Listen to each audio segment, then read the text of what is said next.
Viens, viens, viens, viens.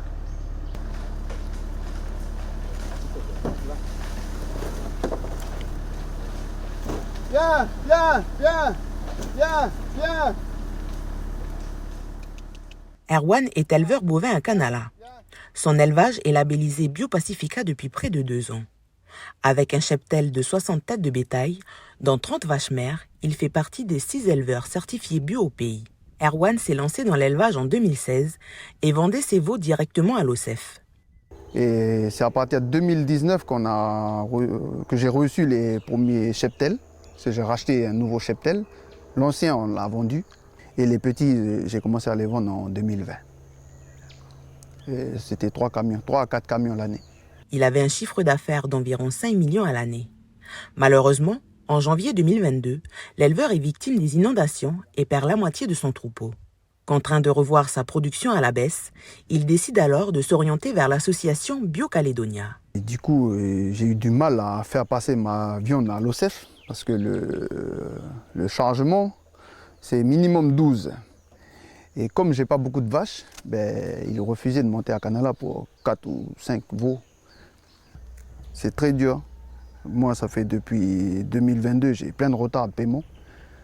Puis voilà, heureusement que je suis rentré dans le bio pour avoir un contrat pour pouvoir vendre ma viande et puis payer mes retards depuis 2022, parce que depuis 2022, je n'ai pas eu de vente.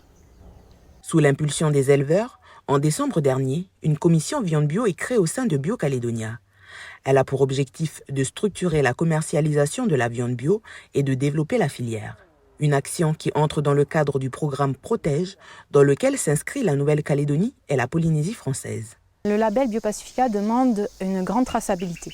Et ça part de l'élevage, en passant par l'abattoir et après à la boucherie. Donc à l'heure actuelle, on a des éleveurs labellisés en bio, on a l'abattoir de l'OCEF qui est labellisé en bio, et on n'a malheureusement qu'une seule boucherie qui l'est. Donc déjà en termes d'écoulement, ça peut être assez limité.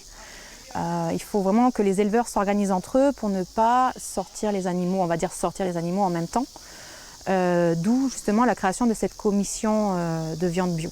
On est vraiment désireux de trouver d'autres boucheries, sachant que l'approvisionnement, on sait qu'on peut le gérer. À l'heure actuelle, avec le nombre d'éleveurs que l'on a, on peut gérer plusieurs boucheries et donc il faut vraiment que les gens n'hésitent pas à faire ces démarches-là ou au moins à venir se renseigner auprès de l'association.